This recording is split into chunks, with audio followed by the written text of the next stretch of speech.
welcome back to Cincinnati Zoo Tales. I'm Jenna. And I'm Mark. Thanks to everyone for tuning in for yet another fantastic episode of Zoo Tales. Jenna, it's just me and you today. I know. You're all so lucky. It's just me and Mark here to answer some questions that were sent in through Instagram. We're going to be highlighting ways to become a zookeeper and just like kind of the route we took or we recommend taking to become a zookeeper for anybody who's interested that's listening. And there's just a few questions that probably won't be too long of an episode, but we always recommend checking out the AZA website if you're looking for career paths and different ways to get into zookeeping. But we'll start with one of the most common questions, and kind of a good way to start is, what major in college did you take or study to become a zookeeper? What degrees do you have? How do you get started? That sort of thing. Is it okay if I have a degree in psychology? Is it too late for me? Those sorts of questions. So go ahead, Mark. Yeah, we'll both kind of expound on kind of our experience and what we've gone through. So for me, I went to Eastern Kentucky University. I got my degree in wildlife management. So it's still wildlife related. It's funny because when I went to school, I actually thought that I wanted to be like a park ranger or something like that, work in a state park or a national park. I wasn't necessarily that keyed in on the zookeeping route until I interned here and totally fell in love with it. But my degree's in wildlife management. I think that a lot of just kind of biology related degrees though have a good basis and a good, kind of gives you like a good set of fundamentals for this job and what you're going to experience in the field. What about you, Jenna? Well, I had a question. What kind of classes did you get to take for wildlife management? It sounds like it might have been more fun than mine. I loved it. I thought it was incredible. I took several ecology courses, ornithology, study of birds, herpetology, study of reptiles and amphibians, lots of lab work too, lots of field work. So I took a dendrology course, and for dendrology, we actually spent like a weekend in the Smoky Mountains with our professor who's just schooling us on all the trees and how to identify all of them down there. So I had a blast in college with my classes. It felt like it was almost tailored to me. Awesome. I wish I would have done something like that. Did you have to take 5 chemistry classes? I probably took... off the top of my head, I know I took 3 of them. Okay. My last chemistry course is organic chemistry. Okay, so just no fun. Okay, yeah, I swear I had 5 semesters of chemistry. I went to Indiana University. I have a degree in biology, but it wasn't animal focused. So it was a lot of, more medical, pre-med type classes. I mean, it was biology in general, but that's what I felt. It wasn't geared towards animals, so I didn't take all of those. I'm sure if I would have looked into it more and tried a little bit harder to find those. I know they existed. I have a certificate or a minor in animal behavior. Okay. So I did get to take one animal behavior class or 1 or 2 and did a few things that were fun, but not quite as out in the field sort of classes. So biology, wildlife ecology, zoology, all of those degrees are great, and they're what you'll see the most when you're talking to zookeepers. But honestly, for the person who asked who has a psychology degree, if you're still in college or you're a recent graduate, it really doesn't matter what degree you have. They do require a 4-year degree. This is just my personal take on it. I think a lot of it has to do with just weeding people out, because there are so many people that are applying for these jobs that requiring one extra step is part of it, which isn't necessarily great, but I think that there's just so few jobs and so many people want to become a zookeeper that, again, it's just one way to kind of get the kind of raise the bar. Yes, have somebody have an edge on somebody else, I guess. But really, all of your experience, not all of it, I'm sure you learned a ton, especially in the classes you just mentioned, but a lot of your experience is going to come from volunteering or interning. Yeah, absolutely. And internships can be done throughout college, or we do accept recent grads. And because no matter what you learn in a textbook, it doesn't mean you're going to be practicing safe behaviors around a lion, or that you'll know how to read a meerkat's behavior, and that's all stuff that you somewhat is innate, and I feel like some people are just made for it, but other things that you can learn or prove yourself through the hands-on work. Definitely. no, to touch on that, like, I feel like I learned more in my 4-month internship than I learned in my whole degree, my 4-year degree. Like, that on-the-job experience is so important.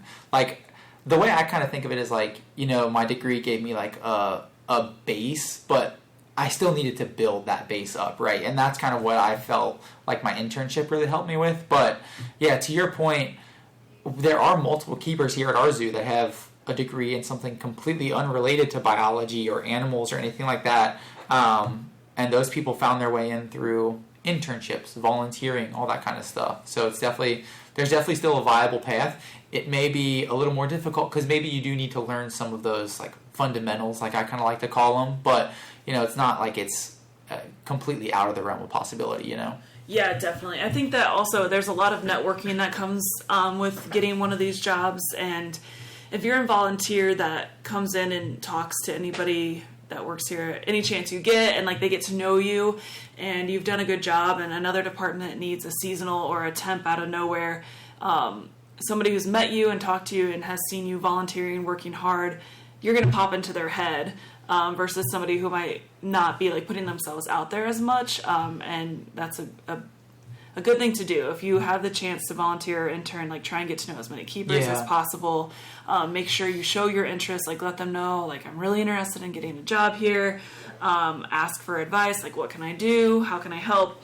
That sort of thing. So definitely, if you're in college and you're even just undecided, like I think it's a great way if you do an internship to kind of figure out whether or not it is for you. Yeah, and it's just as valuable to do an internship and realize like, hey, maybe that's not the route for me. To learn something that's not up your alley is just as valuable as learning what you do want to do. And kind of, I feel like I've talked to a lot of keepers, Jenna, who probably have a similar like college experience to you, or like, I don't want to speak for you, but maybe you didn't necessarily know you exactly wanted to do this one thing with animals. So you just got a general biology degree because at first you didn't know, and then kind of as you're going along the steps to get your degree, you realize, well, maybe I do want to do this thing, but I'm just going to keep getting my biology degree, right? Yes, yeah, definitely. And I think with social media and things these days, I'm now learning, and even the podcast, just interviewing people, like there are so many other jobs out there involving animal care or animal research or things that I didn't even know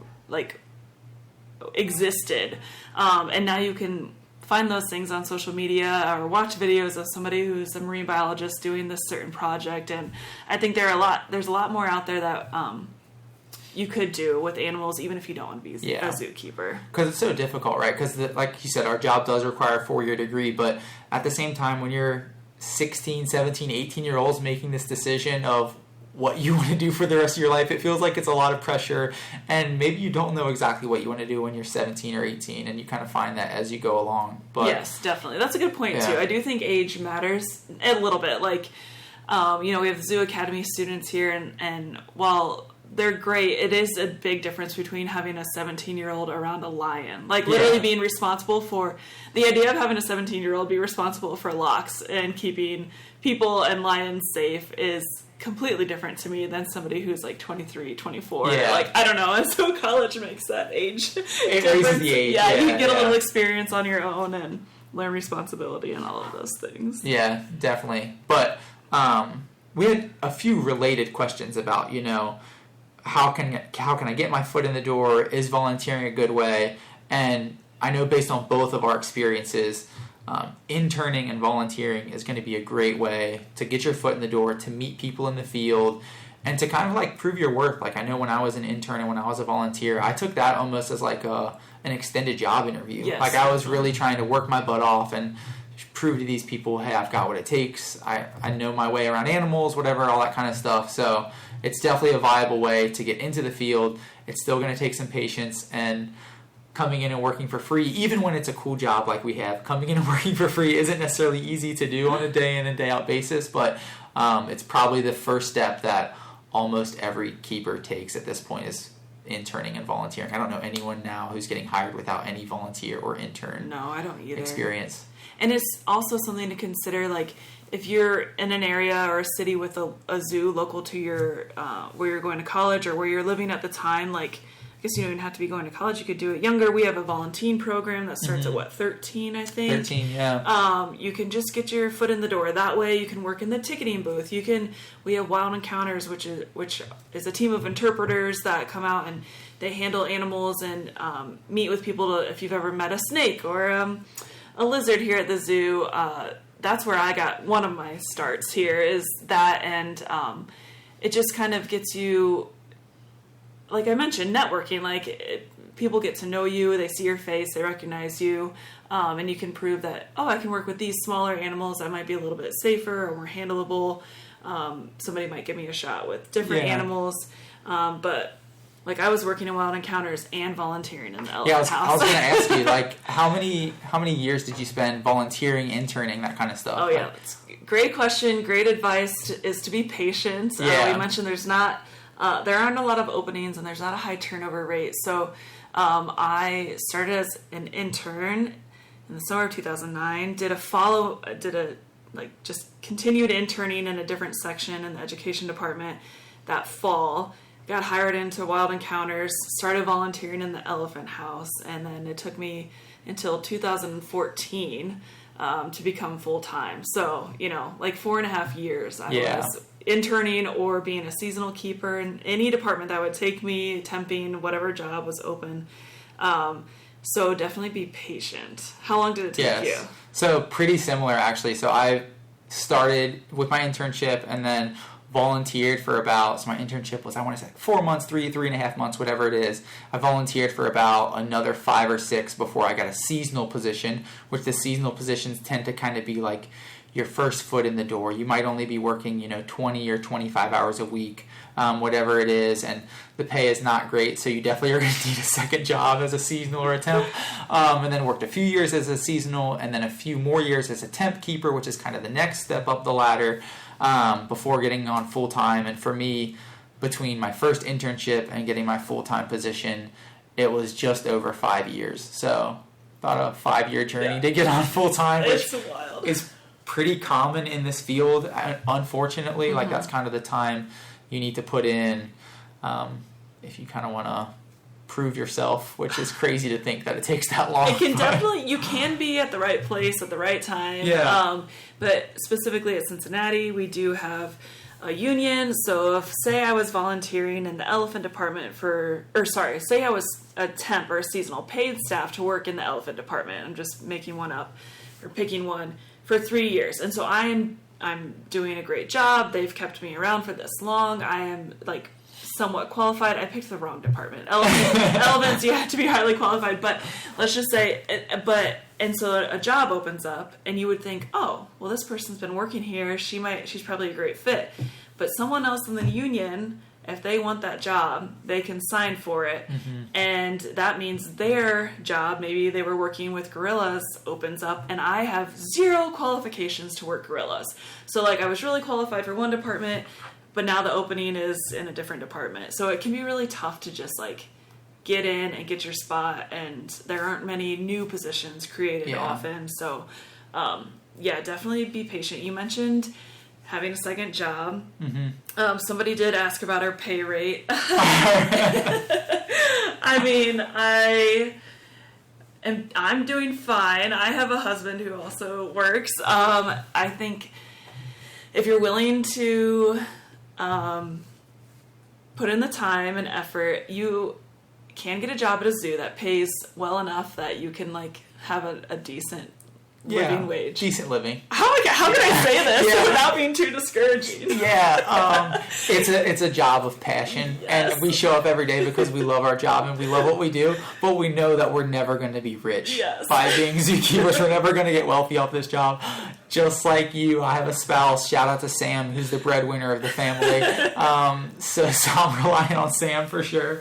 But you're never going to be rich. To me personally, when you kind of weigh the pros and cons, it's worth it because I do think what we do holds a lot of value, and I cherish every single day here. But if your number one goal is to make money and financially do well for yourself, I would not recommend zookeeping. It's definitely it can be tight, And the smaller zoos where you're more likely, which we didn't really mention when getting started, but if you're willing to like move or go to a zoo that's maybe smaller, less known, the pay rate is likely going to be less. You're more likely going to get an opportunity. A position, yeah. But you are also going to be working another or one or two other jobs on the side.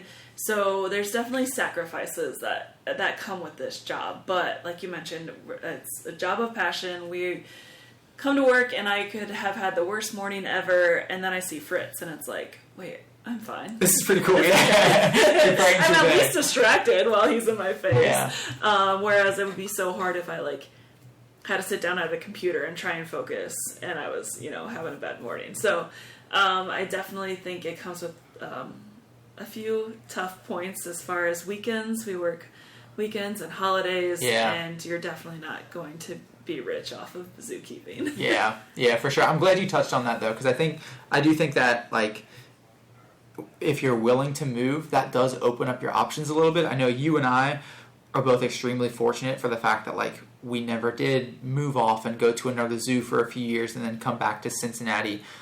We were able to kind of work our way up the ladder here in Cincinnati. But if you are willing to move away for a year, 2 years, a few months, whatever it may be, that is a way that you may be able to get your foot in the door a little bit quicker, moving to maybe a smaller zoo in a different city. But like you said, we're very fortunate in Cincinnati that we are one of the well-paying zoos around this area. So we're very fortunate in that. Like I know when I was getting started, I worked and waited tables at a restaurant for the first 5.5 years that I worked here. And that can definitely wear you out at times. Yeah. But luckily here at Cincinnati, at least, we're in a position where I was able to, once I got on full time, give up my second job. But that's not the case for all zoos across the country, for sure. I know a lot of other zoos, there's people that still keep their second jobs no matter where they're at. Yeah, it can be exhausting. Yeah, yes. But like you said, you come in the morning and then you see Fritz or you see Maisie or you see Icky and you're like, wow, this is pretty cool, actually. This is all worth it, yeah. This is all worth it. But something you touched on that I know we did have some questions about was just like our general kind of schedule. Like, do we work nights? What time do we go in the mornings? That kind of stuff. So the schedule do you want to take that one or do you want me to? Go for it. Okay. The schedule can vary a little bit depending on which department you're in, what animals you're working with, all that kind of stuff. I know speaking for us in Africa, our typical workday, we start at 7 a.m. We don't work overnight, but we do have, sometimes there'll be like an event in the evening time that the zoo puts on that we do have to stay late and work for. And then there are always extenuating circumstances in this field, like you have a baby that's born or you have an animal that's ill and it's not doing well. And those kind of times, at times they do call for us staying overnight. So I know there's probably been instances for both of us where we've stayed overnight at the zoo with an animal or showed up in the middle of the night to help out an animal or whatever. So those extenuating circumstances pop up. Like you can speak to it more than anyone being on Team Fiona when she was around. I've heard the hours that you guys were putting in then and it was kind of madness, right? Yeah, but thankfully it was usually fun. After those first 2 months it was a lot of fun. But yeah, it was a lot of late nights. We were staying 24 hours for the first 2 months and then working until midnight and coming in at 5. Not necessarily both in a row, but like the shifts were like 5 a.m. to midnight after she was doing better and so on. So there were some really long days. And I did mention, weekends. Of course, animals need fed and taken care of on Saturdays and Sundays too. And here at our zoo, it goes by seniority. So if you're in a department that no one wants to leave and there's keepers that have been there for 10 years longer than you're likely not going to have Saturdays and Sundays off. And holidays, like you're often going to work all of the major holidays. Yep. We still, animals, even if it's Christmas Day, the animals still need to be fed. They still need enrichment. They still need to be cleaned up. So we come in on Christmas, New Year's Day, Thanksgiving, all that kind of stuff. We're still here. Yeah. I feel like we've really not been selling it the last two questions. No, we still love what we do. Let me say that much. But yes, just be prepared. It's not the normal lifestyle that a lot of people do, the 9 to 5 and right out of college sort of situation. One of these questions that involves like work, but not necessarily getting into zookeeping, but I thought was a cool question or interesting question is your favorite animal that like you grew up your favorite after working with them? Are they still your favorite? Oh, okay. But I'm trying to think like. What was your favorite animal growing up? Did you have one? Well, it was like turtles and sea turtles. Okay. I wanted to be a marine biologist and like work with. A little baby I knew sea you wanted turtles, to be a marine biologist. just like okay. running down the beach, like that was my dream. Like just rescuing them somehow. Yeah. Like hopefully they don't even need rescue. But you're a kid, you don't know. Yes, exactly. And then as I aged, it's like, oh, I get seasick, and oh, I'm also not willing to move that far away from my family. So that was out of the question. Maybe marine biology isn't the best bet for you then at the end of the day. But no, but like. Once I was here at the zoo, I wanted to work with elephants, and I loved the elephants, and they're still one of my favorite animals, but I don't work with them. Mm-hmm.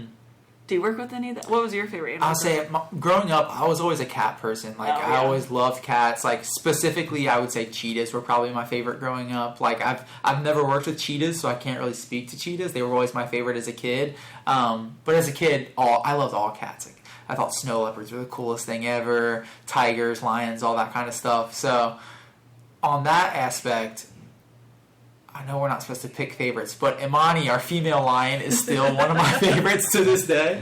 So, that one kind of came true in some respects. But to me, the best part about like working with multiple species and like especially in an exhibit like we're lucky enough to be in Africa is the ones that you don't expect to be your favorite that end up being your favorite, right? For sure. Yes. Yeah, I never thought I'd love vultures. Like, wanting to work with them. Yeah, like growing up, I couldn't have told you what a saddle-billed stork was. Yeah. I had no clue what that bird was. And then, you meet one here and I run into Icky and it's like I found my soulmate, she's perfect. She's perfect. Oh, good thing you gave that shout out to Sam earlier. Sam knows about Icky. She knows. I will say, like, we call it, like, sometimes a baby keeper or a green keeper. Like, when I was first hired into the Africa area, I was most proud or, like, excited to say I was going to be taking care of lions. Because, they're dangerous. They're amazing. Charismatic.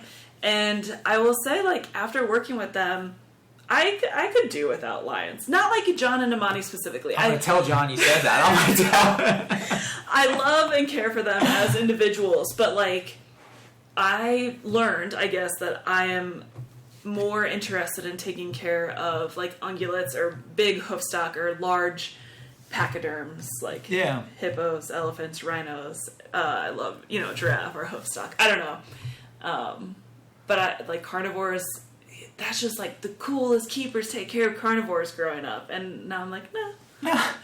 I'll pass on that one. I'm going to tell John you said that. But it is funny you mentioned that, though, because to some respects, like I said, I grew up being a cat person. I thought that's what I wanted to work with the most. But then, like, my favorite part of the job has been falling in love with what you don't expect to fall in love with. And when I worked with ungulates for the first time, I was like, I love hoofstock. They're incredible. I always, growing up, I was like, oh, cows, goats, sheep, antelope, deer, they're all the same, right? Like, I don't really care about any of them. They don't really interest me that much. And then you come here and you work with them and you actually meet them and you're like, these animals are incredible. And I love them just as much as I thought I loved cats. You know what I mean? You learn to love them, absolutely. And there's something to be said for the fact that, like, I love our lions so much, but, like, at the end of the day, they sleep like 20 hours a day. They're pretty lazy animals. There's not like a whole lot of activity and interaction that you're going to see out of our lions. Whereas like our giraffe are always up and at it. They're feeding. They want to see you. They want to interact with you. They want to see what you've got. Like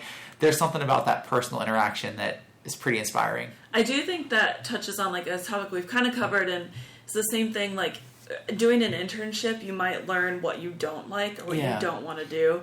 And I think I definitely quickly realized that I like the ones that I can be more hands-on with or have stronger relationships with. Actually, I think our lions, we can have actually strong relationships, and they seek out human attention when they are awake. But like those animals that you get to do a lot of touch or relationship building and all of that. Anyways, as an intern, for multiple reasons, I didn't get to do a ton with like the bonobos and the orangutan, and like I was in Jungle Trails half day and Wild Encounters half day, and I mentioned Wild Encounters, you get to handle these animals and like talk to the public about how cool they are. And with primates, there's so much safety and things you have to be really careful. The intern is mostly going to be helping cleaning, and you don't get to do the things that I get why primate keepers love being primate keepers, which is the challenge of managing the family groups and the training and the enriching and all of that. But I learned quickly that I do not want to be a primate keeper, and I think that's another good thing to like do. Another reason to do internships and the opposite thing of, I had no idea I would love birds, but I do after working with them, versus like, I thought I would love primates and I actually don't, or something, something like that. But agreed. But to speak on that too, like, just to add to it, I would encourage anyone who's like looking to make it in the field and is just getting started and everything, is like, say yes to everything. Don't turn, if you have an opportunity, do not turn it down. Because that's the way that I kind of fell in love with hoofstock, was like, I had a position at Night Hunters where I was working with cats, and I was totally in love with it. I love our Night Hunters department, the animals, the people, they're amazing. But my position was coming to an end, so I was like just kind of in limbo looking for something else, and a position happened to open up at Wildlife Canyon at the time. And I was like, I don't really want to work with these, like, I'm not super in love with these animals, but, it's a paying job, so I guess I'll take it. And then I that position kind of like changed the trajectory of like my career, I felt like, honestly. Like, I fell in love with these other animals, and I was like, wow, I don't know if I could go without working with ungulates now and without being kind of hands-on with some of these animals. Like, you can't necessarily be with some of the dangerous cats. So I would say yes to everything. You never know what you're going to fall in love with, what you're going to really enjoy. And maybe you work there and you, like you with primates, maybe you realize this isn't for me. And then now at least I'll kind of steer clear of working with primates in the future. But yeah, that's great advice. I'm glad you said that. And I also did something with Wildlife Canyon where they offered me a 2-week temp job, and I had recently taken this full-time job at a fancy dog daycare kennel boarding place. And they're like, we can only promise you 2 weeks, but it could be extended. And I was like, oh, this is a huge decision to make. I want to be a zookeeper, but like, I just got a full-time job with benefits, and now I'm risking it for possibly only 2 weeks, but I did that. And it was like very important to where, if I hadn't done that, I wouldn't be where I am today. But it also, like, if it's seasonal or anything, like, even the littlest amount of experience is better for your resume and betters your opportunities, because if you didn't have any of that hoofstock experience from Wildlife Canyon, you likely wouldn't have been a good candidate for Africa. Absolutely. So, even a couple of months is going to put you ahead of somebody who's never worked with them. Yeah. So, definitely take all of the opportunities that you can. Also, check out, like, the zoo's website, or I mentioned AZA earlier, the Association of Zoos and Aquariums. Like, there are so many careers, as I mentioned earlier in the podcast, that, sorry if I just said that 20 times, but there are so many things that exist that I didn't know, and there are ways to work at the zoo that maybe you love animals, but you don't necessarily want to work hands-on. You want to help with research, or you want to work with sustainability, or you're an accountant, but you want to be at this really cool like place of work. When you step outside, you're at a zoo, that sort of thing. Definitely just like check out what's available on the zoo's website and AZA and all these different opportunities. Take internships and volunteering opportunities any chance you get.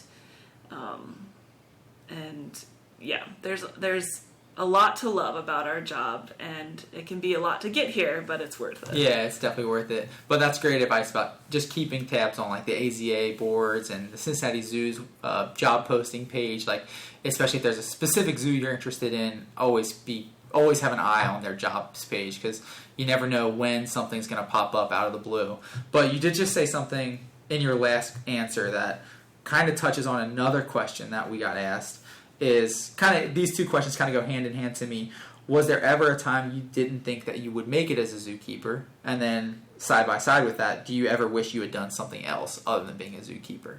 So was that kind of your moment when you thought you were going to go to the work at the dog kennel? Yeah, I mean, at that point I was like just trying to get a full-time job. It was one of those things where I didn't know a single other person that was a zookeeper, as far as like friends or family, other than people that had been working at the zoo. But like, that I knew in my life, and I'm like, all of my other friends are getting jobs. I don't know what age I was at that point, probably like 25, and I'm like, I should have a full-time job by now. I guess I just need to start applying anywhere that I enjoy that has animals, or that sort of thing. And I definitely questioned, am I going to make it? What will this happen for me? So that definitely crossed my mind, and there was definitely a moment when I didn't know this would work out. Was there something else you ever considered doing? I mean, just anything animal related, but like my first internship was with Native Wildlife Rehab. Like, a dream of mine for so long was to open my own rehab center, but again, like if you're worried about pay, that is not the way to go. That's not the way to go. Volunteer run and so much time. Extremely rewarding and important work, but very difficult financially. Yes. Yeah, it's funny you mentioned that, because I feel like I went through a little bit something similar, kind of as you're getting into your late 20s or so, and in our field, being in your late 20s and you don't have a full-time position is relatively normal. So I'm seeing all my friends get full-time jobs. I'm seeing them get well-paying jobs, and they're all kind of in this one stage of their life. And I, on one hand, kind of felt like I was being left behind a little bit, because, I'm working on Saturdays and Sundays every week. I don't get to go out and hang out with them. They all have these really high-paying full-time jobs, and I'm working 2 jobs, but just trying to make ends meet, you know what I mean? So there's definitely, like, a moment when I think all of us kind of question it for a little bit. Luckily for me, I had the support of Sam. Shout out to Sam and Icky, but shout out to Sam. I had Sam's support, and I was able to kind of, like, work through that situation. But for me, as far as, like, if I ever considered doing something else, I kind of mentioned at the top, like, I always thought I wanted to be like a park ranger or something. It would have to be animal or wildlife related for me to do anything else. Like, no hate, no shame at all, but, like, I just can't really imagine, like, working at a computer desk all day. That's, like, something that is not necessarily for me. I could not do anything remotely similar to that. Yeah, I don't think computer work is the part of the job that I'm worst at. As a zookeeper, we have limited computer work to do, and that's the part of this job that I'm terrible at. So I don't think I'll translate very well to being like an accountant or anything like that. I always tell my friends, I'm like, I don't really understand what you do all day. I don't understand your jobs. I don't get how there can be that much computer work. Why couldn't you get that done in an hour? They're all smarter than me and all sorts of things, but I'm just like, I can't imagine it. Well, is there anything else we should cover before we take off, head out? I feel like we got to most of these questions. I guess maybe we can just end on a fun one here. One of our questions was, do you have a favorite animal that you work with, and why? We always force our guests to pick their favorites, so I guess it's only right we kind of pick our favorites too, right? Yeah. Even though we love all our animals equally. I have too many.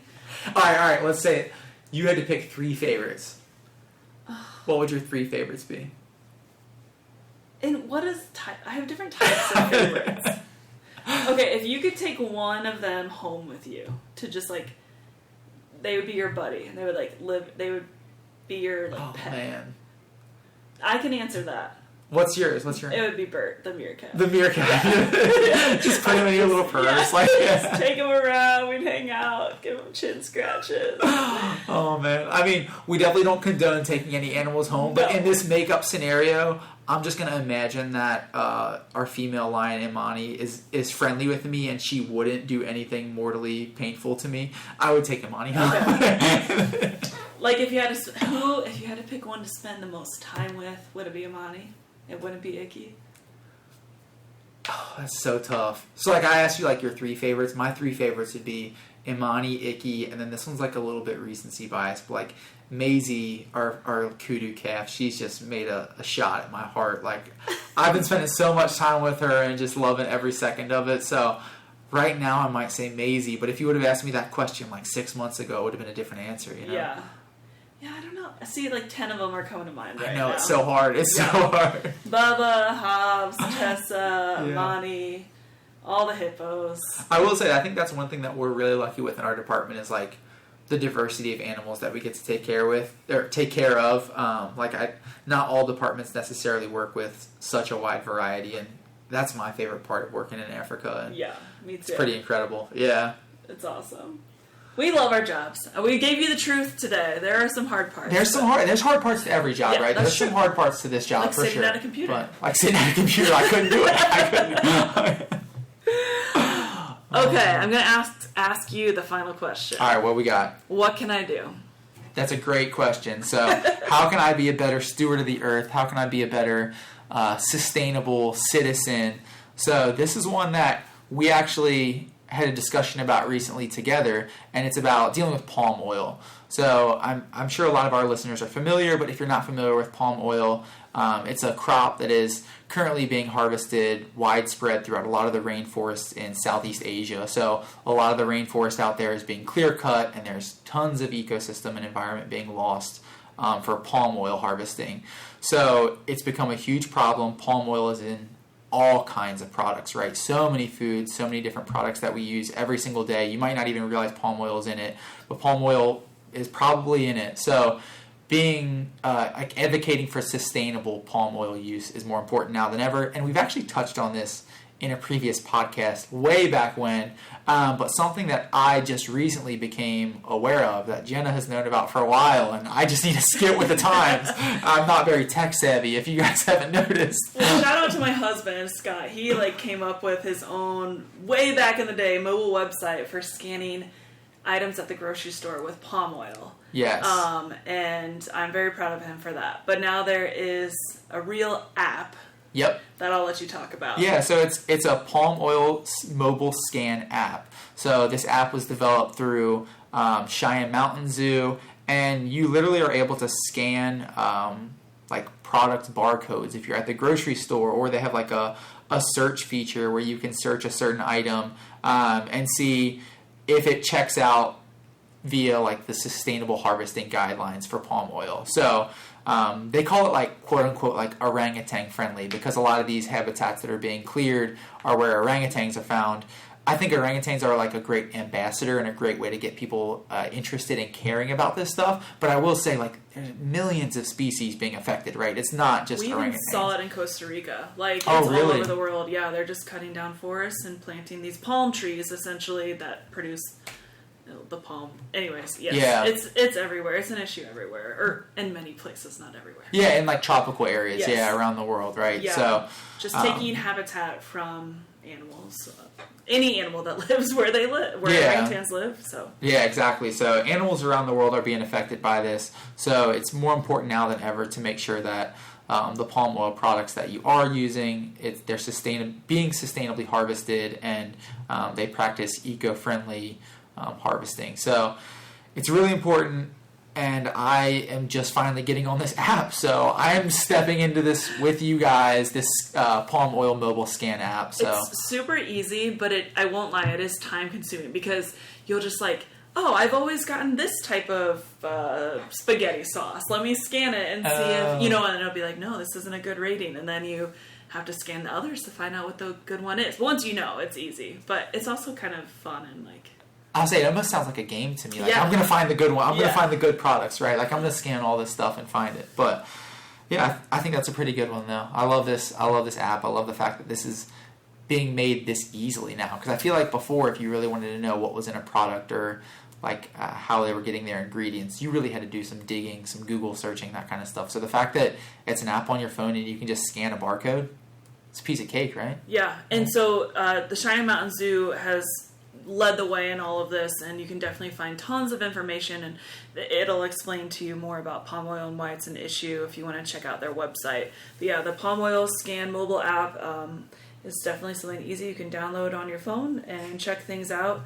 And it is unfortunate, almost everything has palm oil in it, so you might as well be purchasing the things that have companies that are either no longer cutting down more forest to grow this palm oil, or planting trees as they're taking. I don't know exactly how they're considered sustainable, but it's been a while since I read up on this. But yeah, definitely a good thing to do.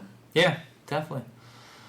That's all I got. Hopefully today we were able to kind of answer some people's questions. And I know personally I always really enjoy doing these Q&A episodes. I always enjoy hearing from the listeners, seeing what they're interested in, seeing what they want us to talk us about. Yeah. So also, if anybody has any ideas for what can I do, we are coming up on our 100th episode, and Mark and I are struggling. Oh my gosh. And our guests are struggling to not repeat what can I do answers. So if anybody has something you're doing at home that an everyday person can do, you don't need a ton of money, but it can help the earth in some way, feel free to let us know through social media or email the zoo or whatever. We'd love to hear your ideas. Yeah, let's hear it. Let's share it. Let's try and get as many people involved in saving the environment as possible, right? Yes, that's the goal.